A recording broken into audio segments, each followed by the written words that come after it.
Here we've got a Bob in his natural habitat, sitting here, being adorable.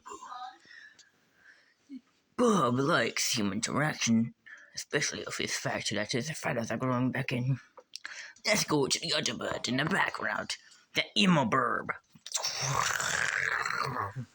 Here we have the emo bird, in his natural habitat, sitting there, being emo all day.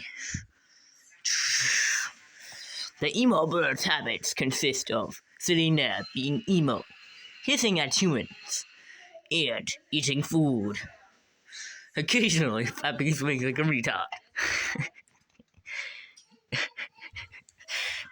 That's all from there, folks. Yeah!